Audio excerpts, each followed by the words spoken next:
Students, आपका स्वागत है हमारे YouTube channel I am education में। तो आज हम यहाँ पर एमकॉम सेम 2 का जो हमारा सब्जेक्ट है बिजनेस एनवायरनमेंट, वो आज हम यहाँ पर डिस्कशन करेंगे। तो ये जो हमारा सब्जेक्ट है वो पूरा थियोरिकल सब्जेक्ट है, बहुत लेंदी इसमें यूनिट्स जो है वो दिए गए हैं। तो आज हम यहाँ पर गुजरात यूनिवर्सिटी के एग्ज़ाम में जितने भी क्वेश्चन जो पूछने जाने के चांसेस है, जो मोस्ट टाइम इक्वेशन है, वो आज हम यहाँ पर डिस्कशन करेंगे। एंड यहाँ पर मैं आपको कम से कम क्वेश्चंस जो मोस्ट टाइम इक्वेशन है वही यहाँ पर मैं आपको बताऊंगी, ताकि आप अगर लास्ट डे पे प्रिपरेशन कर रहे हैं तो भी आपको ये हेल्पफुल रहेंगे। एंड अगर आपने प्रिपरेशन जो है वो पहले से ही स्टार्ट कर दिए तो भी आपको ये हेल्पफुल रहेंगे। तो मेक श्योर कि जो वीडियो है वो एंड तक देखना बिल्कुल मत भूलिएगा, ताकि पूरे जो क्वेश्चंस है वो आपको समझ में आ सके। एंड अगर आपको वीडियो पसंद आए तो मेक श्योर कि like this video, share this video with your friends and subscribe to our channel. And बाजू में जो बेल आइकन आएगा उसको प्रेस करना बिल्कुल मत भूलिएगा, ताकि हर नए वीडियो की नोटिफिकेशन आपको सबसे पहले मिले एंड आपसे एक भी वीडियो मिस ना हो। तो आइए स्टार्ट करते।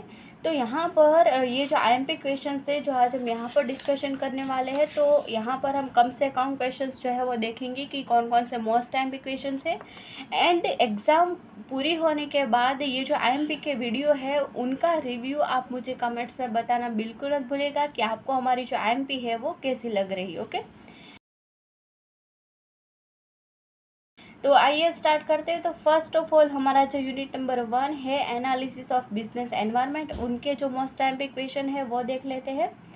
तो फर्स्ट यहाँ पर क्या है कि हमें बहुत सारे पॉइंट्स दिए गए एवरी यूनिट में। ओके, तो एवरी यूनिट में इतने सारे पॉइंट्स हमें दिए गए हैं, तो उसके पॉइंट्स जो है वो सारे पॉइंट्स हमें रीड नहीं करने हैं। ओके, तो सारे पॉइंट्स जो है वो रीड नहीं करोगे तो चलेगा, बट यहाँ पर आपको एक ध्यान में रखना है कि यहाँ पर बिजनेस एनवायरनमेंट हमें दिया गया है, तो उसका मीनिंग जो है वो हमें रेडी करना है। ओके, तो इस तरीके से जितने भी पॉइंट्स दिए गए हैं जो मैं आपको क्वेश्चन में बताऊंगी, तो वो जो क्वेश्चन मैं आपको बताऊंगी उनके मीनिंग जो है वो आपको रेडी करने रहेंगे। तो एवरी क्वेश्चन में मैं आपको नहीं बताऊंगी कि आपको इसके मीनिंग रेडी करने रहेंगे, तो आपको खुद ही समझ जाना है कि इसका मीनिंग जो है वो हमें रेडी करना है।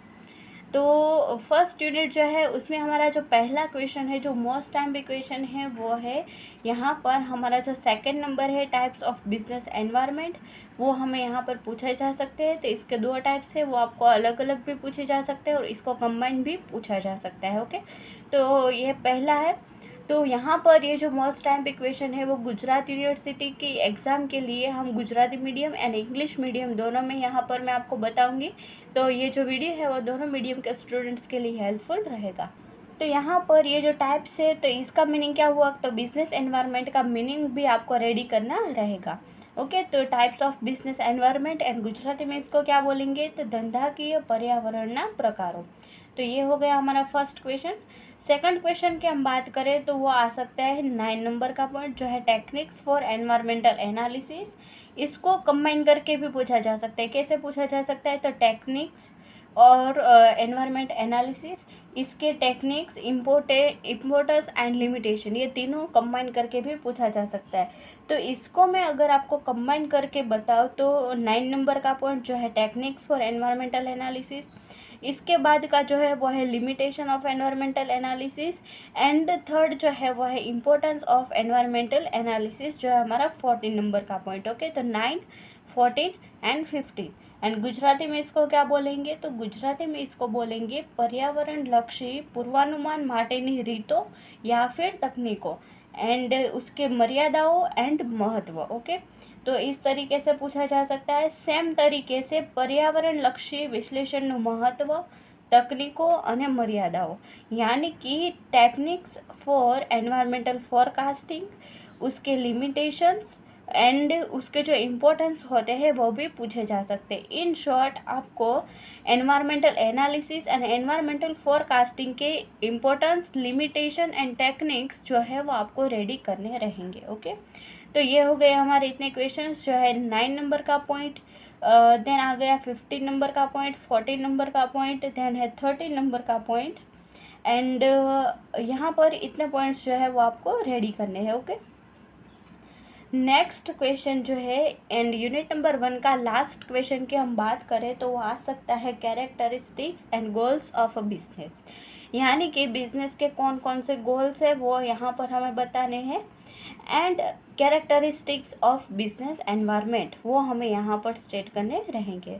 एंड गुजराती में इसको हम क्या बोलेंगे, तो गुजराती में इसको हम बोलेंगे धंधाना लक्षणों અને ध्येयों। तो यहाँ पर आपको फर्स्ट नंबर का पॉइंट जो है कैरेक्टरिस्टिक्स एंड उसका मीनिंग वो आपको यहाँ पर रेडी करना है। एंड 5 नंबर का पॉइंट जो है meaning and characteristics of business वो यहाँ पर आपको रेडी करना रहेगा। तो ये हो गया यूनिट नंबर 1 जो है एनालिसिस ऑफ बिजनेस एनवायरनमेंट।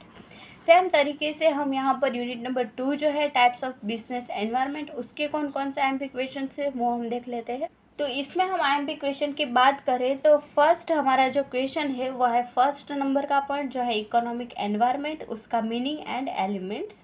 तो यहाँ पर आपको एलिमेंट्स बोले या फिर कंपोनेंट्स बोले तो यहाँ पर आपको कंफ्यूज नहीं होना है। अगर कंपोनेंट्स पूछे तो भी आपको एलिमेंट्स का ही आंसर लिखना है, अगर एलिमेंट्स पूछे तो आपको एलिमेंट्स का ही आंसर लिखना है। ओके, तो ये जो क्वेश्चन है वो ट्विस्ट करके भी पूछा जा सकता है, तो आपको सेम आंसर ही राइट डाउन करना है। ओके, तो यहाँ पर है फर्स्ट नंबर का वर्ड जो है इकोनॉमिक एनवायरनमेंट उसका meaning and elements. And Gujarati में इसको क्या बोलेंगे, तो आर्थिक पर्यावरणना घटकों। ओके, देन नेक्स्ट क्वेश्चन की हम बात करें तो वो आ सकता है, वो है हमारा 35 नंबर का पॉइंट। तो 35 नंबर का जो पॉइंट है वो क्या है, तो राइट ऑफ कंज्यूमर्स। तो कंज्यूमर्स के राइट के ऊपर आपको शॉर्ट नोट भी पूछा जा सकता है एंड सेपरेट क्वेश्चन भी पूछा जा सकता है। तो ये आपको रेडी करना है जो है 35 नंबर का पॉइंट। तो गुजराती में इसको क्या बोलेंगे, तो ग्राहक अधिकारों। ओके, इसके बाद का जो क्वेश्चन है वो पूछा जा सकता है टेक्नोलॉजिकल एनवायरनमेंट उसका मीनिंग एंड इम्पैक्ट। ओके, तो इसको हम दूसरे तरीके से भी पूछा जा सकता है ट्विस्ट करके। तो कैसे पूछा जा सकता है, तो effect of a technology on society. Okay, तो ये है। एंड गुजराती में इसको हम क्या बोलेंगे, तो टेक्नोलॉजीनी समाज उपરની असरों समझाओ। तो ये हो गया हमारा 11 नंबर का पॉइंट जो हमारा नेक्स्ट क्वेश्चन है। अब नेक्स्ट क्वेश्चन की हम बात करें तो वो आ सकता है हमारा जो 30 नंबर का पॉइंट है फैक्टर्स अफेक्टिंग सोशल ओरिएंटेशन वो पूछा जा सकता है। एंड यहाँ पर इसको गुजराती में हम क्या बोलेंगे, तो गुजराती में इसको हम बोलेंगे सामाजिक अभिगम्य असर करता परिबलों। तो ये हो गया हमारा 30 नंबर का पॉइंट। एंड यहाँ पर क्या है, तो फैक्टर्स अफेक्टिंग सोशल ओरिएंटेशन। तो ये हो गया हमारा 30 नंबर का पॉइंट। इसके बाद हम नेक्स्ट क्वेश्चन की बात करें तो हमारा जो नेक्स्ट क्वेश्चन है यहाँ पर है 18 नंबर का जो है transfer of technology meaning nature and methods. तो इसमें से आपको क्या रेडी करना है, तो इसमें से आपको इसका जो कॉन्सेप्ट है ट्रांसफ़र ऑफ टेक्नोलॉजी का वो आपको यहाँ पर रेडी करना है जो है 18 नंबर का क्वेश्चन। एंड इसको हम गुजराती में क्या बोलेंगे, तो टेक्नोलॉजी स्थलांतरनो ख्याल। ओके, तो ये हो गया हमारा गुजराती का क्वेश्चन। तो ये है 18 नंबर का पॉइंट जो हमारा मोस्ट टाइम पे क्वेश्चन है। इसके बाद हम नेक्स्ट क्वेश्चन की बात करें तो वो आ सकता है 32 नंबर का जो है arguments for and against social involvement. Okay, तो इसका मतलब क्या है, अगर आपको ऐसा पूछे कि arguments for and against the social environment तो भी आपको यही क्वेश्चन लिखना है। एंड अगर आपको ये क्वेश्चन पूछे तो भी यही आंसर लिखना है। ओके, तो ये हो गया हमारा 32 नंबर का पॉइंट। एंड गुजराती में इसको हम क्या बोलेंगे, तो सामाजिक पर्यावरणनी તરફેણ અને વિરુદ્ધની દલીલો। ओके, तो ये हो गया हमारा 32 नंबर का पॉइंट। इसके बाद हम जो हमारा नेक्स्ट क्वेश्चन की बात करें तो वो है important factor of economic environment. तो इकोनॉमिक एनवायरनमेंट के लिए जितने भी इम्पोर्टेंट फैक्टर है वो यहाँ पर पूछे जा सकते हैं। एंड गुजराती में इसको क्या बोलेंगे, तो आर्थिक पर्यावरणना महत्वना परिबळो। ओके, एंड लास्ट क्वेश्चन हमारा इस यूनिट में से बात करें तो वो आ सकता है सोशल रिस्पॉन्सिबिलिटी यानी कि 34 नंबर का पॉइंट। तो इसमें से आपको जो सोशल रिस्पॉन्सिबिलिटी का जो कॉन्सेप्ट है वही आपको रेडी करना है। ओके, तो concept of a social responsibility and Gujarati में इसको हम बोलेंगे सामाजिक जवाबदारीनो ख्याल। तो ये हो गए हमारे यूनिट नंबर 2 के जितने भी आईएमपी क्वेश्चन है वो हमने सारे क्वेश्चन यहाँ पर देख लिए। अब हम यहाँ पर यूनिट नंबर 3 जो है उनके मोस्ट आईएमपी क्वेश्चन की बात कर लेते हैं। तो इससे पहले अगर आपको वीडियो पसंद आ रहा है तो मेक श्योर कि like this video, share this video with your friends and subscribe to our channel. तो यूनिट नंबर 3 में से कौन कौन से क्वेश्चन है वो देख लेते हैं। तो इसमें से हमारा जो पहला मोस्ट स्टैम्प क्वेश्चन है वो यहाँ पर है, जो है 14 नंबर एंड 15 नंबर का, जो है इंडस्ट्रियल डिस्प्यूट, उसका मीनिंग। ओके, तो इसमें से 14 नंबर में से आपको इंडस्ट्रियल डिस्प्यूट का मीनिंग रेडी करना है एंड कॉजेस रेडी करना है, एंड 15 नंबर का जो पॉइंट है उसमें से आपको preventive steps to solve industrial dispute जो है वो आपको रेडी करना है। ओके, एंड गुजराती में इसको क्या बोलेंगे, तो गुजराती में इसको हम बोलेंगे औद्योगिक तकरारोना कारणों अने तेने अटकाववाना पगलाओ। ओके, तो ये हो गया हमारा पहला क्वेश्चन। सेकंड क्वेश्चन की हम बात करें तो वो आ सकता है objectives of a quality circle, यानी कि गुणवत्ता वर्तुळना हेतुओं। ओके, तो ये हो गया हमारा 19 नंबर का पॉइंट। नेक्स्ट क्वेश्चन की हम बात करें तो वो आ सकता है classification of a company according to company law 2013। तो ये हमें पूछा जा सकता है, एंड गुजराती में इसको हम क्या बोलेंगे, तो भारतीय कंपनी धारा 2013 प्रमाणे कंपनीનું वर्गीकरण। ओके, एंड इसको आपको ट्विस्ट करके भी पूछा जा सकता है। तो कैसे पूछा जा सकता है, तो वेरियस टाइप ऑफ कंपनीज, इस तरीके से भी पूछा जा सकता है, यानी कि कंपनीना प्रकार समझाओ, इस तरीके से भी पूछा जा सकता है। ओके, तो ये हो गया हमारा सेकंड नंबर का पॉइंट। इसके बाद के जो क्वेश्चन है उसकी हम बात करें तो वो आ सकता है the process of a quality circle, and 24 number का पॉइंट जो है success and failure of a quality circle. तो इसको हम गुजराती में क्या बोलेंगे, तो इसको हम गुजराती में बोलेंगे गुणवत्ता वर्तुळનો ખ્યાલ, प्रक्रिया અને सफलता माटेनी शरतों। ओके, एंड जो हमारे क्वालिटी सर्कल से उसके फेलियर कौन कौन से है वो भी हमें यहाँ पर स्टेट करने रहेंगे। एंड इसका जो कॉन्सेप्ट है क्वालिटी सर्कल का वो तो आपको रेडी कर ही लेना है। ओके, तो ये हो गया हमारा नेक्स्ट क्वेश्चन। इसके बाद जो हमारा यहाँ पर जो नेक्स्ट क्वेश्चन है उसकी हम बात करें तो वो आ सकता है 12 नंबर का पॉइंट, जो है बाइंडिंग ऑफ कंपनीज। ओके, इसका मतलब क्या हुआ, तो कंपनी ने समाप्त करवानी प्रक्रिया, ये है 12 नंबर का पॉइंट। तो यूनिट नंबर 3 में से जितने भी IMP क्वेश्चंस थे वो सारे हमने यहाँ पर देख लिए हैं। इसके बाद हमारा जो लास्ट यूनिट है, यूनिट नंबर 4, वो देख लेते हैं कि इसमें कौन कौन से मोस्ट IMP क्वेश्चन है। तो इसमें हमारा जो फर्स्ट मोस्ट IMP क्वेश्चन है वो है यहाँ पर पॉइंट नंबर 1, जो है meaning and feature of international business. यहाँ पर है point number 2, importance of international business, and point number 3, scope of international business.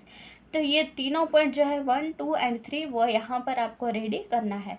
तो गुजराती में इसको क्या बोलेंगे, तो गुजराती में इसको हम बोलेंगे आंतरराष्ट्रीय धंधाનું महत्व, कार्यक्षेत्र अन्य स्वरूप समझाओ। ओके, तो यहाँ पर अगर आपको नेचर फीचर पूछे तो इसका आंसर जो है वो सेम ही रहेगा। ओके, तो अगर आपको नेचर पूछे या फिर फीचर पूछे तो दोनों का आंसर सेम ही है, तो आपको यहाँ पर कंफ्यूज नहीं होना है। ओके, तो ये हो गया हमारा फर्स्ट क्वेश्चन। नेक्स्ट क्वेश्चन की हम बात करें तो वो आ सकता है हमारा 46 नंबर का पॉइंट, जो है वर्ल्ड ट्रेड ऑर्गेनाइजेशन, यानी कि विश्व व्यापार संगठन। एंड ये आपको शॉर्ट नोट के ऐसे शॉर्ट नोट पूछा जा सकता है, एंड अगर शॉर्ट नोट के तरीके से नहीं पूछा जाए, क्वेश्चन के तरीके से पूछा जाए तो इसके जो ऑब्जेक्टिव्स है, यानी कि इसके जो उद्देश्य है वो पूछे जा सकते हैं। ओके, तो ये हो गया 46 नंबर का पॉइंट। नेक्स्ट क्वेश्चन जो है 44 नंबर में, वेरियस वर्ल्ड इकोनॉमिक यूनियंस। तो इसमें से आपको पूछा जा सकता है कि वर्ल्ड इकोनॉमिक यूनियन में से कोई भी 2 या फिर कोई भी 3 आप मुझे एक्सप्लेन कीजिए, ऐसा भी पूछा जा सकता है। एंड इसमें अगर मोस्ट IMP क्वेश्चन की हम बात करें तो वो आ सकता है यूरोपियन यूनियन, एंड यहाँ पर डी जो हमें दिया गया है सार्क, वो पूछा जा सकता है। एंड यहाँ पर ये जो सार्क है डी का क्वेश्चन, तो उसमें से मेन पॉइंट जो है वो है इसके ऑब्जेक्टिव्स एंड फंडामेंटल प्रिंसिपल्स, ये मोस्ट IMP क्वेश्चन है। एंड गुजराती में इसको हम बोलेंगे सार्कना उद्देश्यों और मूलभूत सिद्धांतों। ओके, तो सार्क में से आपको ऑब्जेक्टिव्स एंड फंडामेंटल प्रिंसिपल्स जो है वो आपको रेडी करने हैं। इसके बाद हम जो मेन हमारा क्वेश्चन है वो है various method of entering in international business. तो इंटरनेशनल बिजनेस में एंटर करने के कई सारे मेथड्स है, तो कौन से मेथड्स है वो हमें यहाँ पर स्टेट करने रहेंगे।